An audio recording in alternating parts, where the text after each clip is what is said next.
Sometimes the scariest encounters aren't with things that go bump in the night, but with people. This is the story of one such chilling experience, a family vacation that turned into an unforgettable brush with terror. It was supposed to be a fun road trip, a chance for a group of friends to escape the city and explore the back roads of the countryside.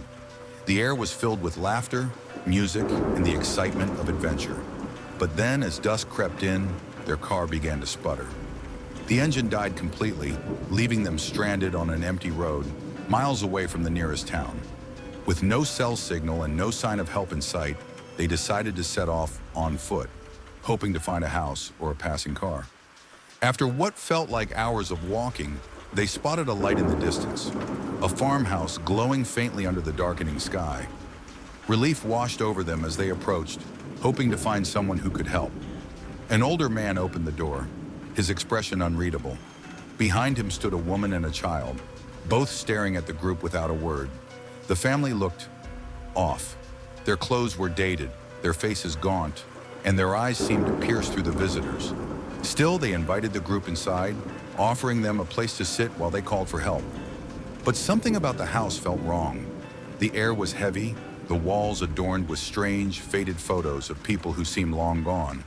The family spoke in low whispers, exchanging glances that the group couldn't quite decipher. One of the friends noticed the child staring intently at him, unblinking.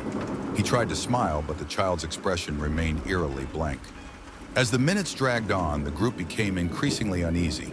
The man of the house returned, announcing that the phone wasn't working. "You'll have to stay the night," he said, his tone leaving no room for argument. The friends exchanged nervous looks but reluctantly agreed. What choice did they have? It was late, and the nearest town was too far to walk to in the dark. The family set up a small room for the group to sleep in. The door didn't have a lock, but it creaked ominously as they closed it. None of them felt safe. The uneasy atmosphere hung over them like a storm cloud. Later that night, as they tried to sleep, faint footsteps echoed outside the door. Then a soft knock. One of the friends whispered, "Did you hear that?" Everyone nodded, frozen in place. The knock came again, louder this time, and then the sound of something being dragged down the hallway. They couldn't take it anymore.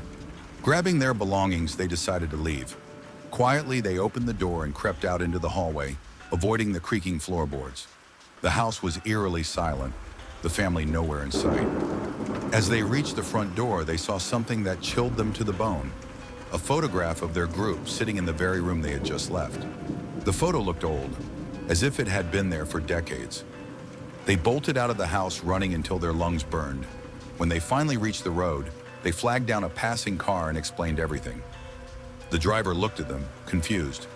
"There hasn't been a farmhouse there in years," he said. "It burned down decades ago." To this day, the group can't explain what happened that night.